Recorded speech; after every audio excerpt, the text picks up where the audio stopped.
বিসমিল্লাহির রহমানির রহিম নাহমাদুহু ওয়া নুসাল্লি ওয়া নুসাল্লিমু আলা রাসূলিহিল কারীম আম্মা বাদ। পবিত্র কোরআন আমাদের সবচেয়ে বেশি পড়া উচিত। আর তারপর আমাদের রাসূলুল্লাহ সাল্লাল্লাহু আলাইহি সাল্লামের হাদিসের কিতাবগুলোকে অধ্যয়ন করা উচিত। আর তারপরে যে কিতাব পড়া উচিত সেটা হচ্ছে রাসূলুল্লাহ সাল্লাল্লাহু আলাইহি সাল্লামের সিরাতের কিতাব, অর্থাৎ রাসূলুল্লাহ সাল্লাল্লাহু আলাইহি সাল্লামের জীবনীর উপর যে কিতাবগুলো লেখা হয়েছে। এখন একজন ব্যক্তি যদি সিরাত অধ্যয়ন করার ইচ্ছা করেন, তাহলে কোন কিতাবটি সে অধ্যয়ন করবে এটা নিয়ে একটা কনফিউশন সৃষ্টি হয়। সিরাত কিতাব এত লেখা হয়েছে যে আপনি যদি মার্কেটে যান তাহলে একের থেকে এক সিরাত কিতাব আপনার সামনে আসতেই থাকবে। তো স্বাভাবিকভাবে একজন ব্যক্তি যারা তো ততটা ইসলামিক ব্যাপারে জ্ঞান নেই বা কিতাবের ব্যাপারে সে এতটা সচেতন নয়, সেটা দ্বিধার দ্বন্দ্বের মধ্যে পড়ে যায় যে আমি কোন কিতাবটা পড়বো আর কোন কিতাবটা ছাড়বো।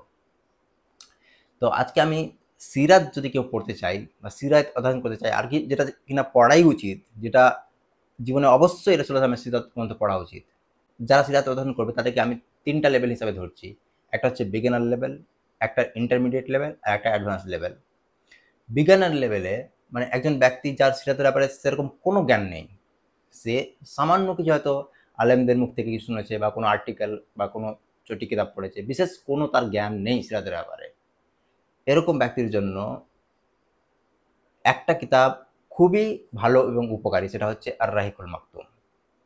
একদম বিগিনারদের জন্য শাইখ সাফিউর রহমান মোবারকপুরী তার লেখা এই বইটা আর-রাহিকুল মাকতুম খুবই উপযোগী একটি কিতাব।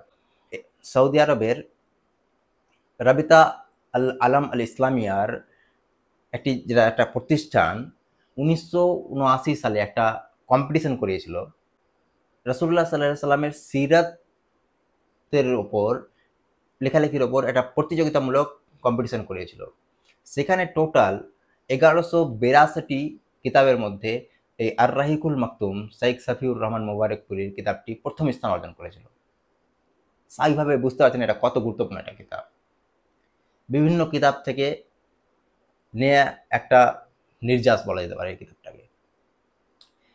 এই কিতাবে খুবই ডিটেলসে আপনি কিছুই পাবেন না, কিন্তু আবার সবকিছুকেই গুছিয়ে লেখা হয়েছে যাতে করে একটা রাসূলুল্লাহ সাল্লাল্লাহু আলাইহি ওয়াসাল্লামের জীবনের ব্যাপারে কমপ্লিট ধারণা আপনি পেয়ে যান। তো বিগিনারদের জন্য বা প্রাথমিক লেভেলে যারা জ্ঞান অর্জন করতে চান, যাদের কোনো জ্ঞান নেই সিরাতের উপরে, তাদের জন্য বেস্ট বই এটাই হবে, আর-রাহিকুল মাকতুম শাইখ সাফিউর রহমান মোবারকপুরীর। এরকম ব্যক্তি যার বেসিক লেভেলের জ্ঞান রয়েছে এবং ইন্টারমিডিয়েট বা হায়ার লেভেলের কিছু জ্ঞান অর্জন করতে চাই, এরকম ব্যক্তির জন্য আমি একটি বই রিকমেন্ড করবো, সেটা হচ্ছে ইমাম ইবনে কাইয়্যিম আল জাওজিয়ার জাদুল মাআদ। এই কিতাবটি যদি আপনি পড়তে শুরু করেন তাহলে আপনি বুঝতে পারবেন যে আপনার মনে হবে যে এই কিতাবের চাইতে ভালো কোনো কিতাবই সিরাতে লেখা হয়নি। এত সুন্দর করে এই কিতাবটা লেখা হয়েছে। ইমাম ইবনে কাইয়্যিম এত সুন্দর করে এই কিতাবটা লিখেছেন রাহিমাহুল্লাহ তাআলা। আল্লাহ তাআলা তার প্রতি রহম করুক। খুবই দারুণ একটা অনন্য কিতাব সিরাতের উপরে। এবার যে অ্যাডভান্স লেভেলে জ্ঞান অর্জন করতে চাই বা যে সিরাতের উপরে রিসার্চ করতে চাই, একাডেমিক কাজ যে করতে চায়, আর যার বেসিক ইন্টারমিডিয়েট এগুলো সব জ্ঞান আছে, যার সেটার উপরে ভালো অধ্যয়ন আছে যার অলরেডি, এমন ব্যক্তির জন্য একটি কিতাব পড়া অবশ্যই দরকার, সেটা হচ্ছে সিরাত ইবনে হিসাম। ইমাম ইবনে হিসাম রাহিমাহুল্লাহ তাআলা সিরাত ইবনে হিসাম হচ্ছে একটা সিরাতের একদম উম্মাহাতুল কুতুবদের মধ্যে একটি কিতাব।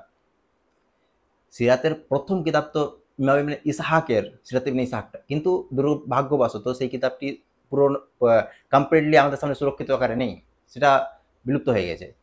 কিন্তু সিরাত ইবনে হিসাম সেই কিতাবটারই, সিরাত ইবনে ইসহাকেরই একটা পুনর্মার্জিত রূপ। সেটাকে সংস্কার করে ঠিকঠাক করে তিনি বের করেছিলেন। যেই জিনিসগুলো বেশি ছিল, প্রয়োজন ছিল না, সেই জিনিসকে তিনি বাদ দিয়েছেন। ঠিক আছে কিনা? সেই কিতাবের উপরেই বেস করে এই কিতাবটা লেখা, সিরাত ইবনে হিসামটা। ইমাম ইবনে হিসামের এই কিতাব একাডেমিক কাজ করতে চাই, রিসার্চ করতে চাই বা গভীর জ্ঞান অর্জন করতে চাই, তার জন্য পড়া আবশ্যক। এটা হচ্ছে উম্মাহাতুল কুতুব। সিরাতের যে উম্মাহাতুল কুতুব আছে তার মধ্যে একটি কিতাব এটা।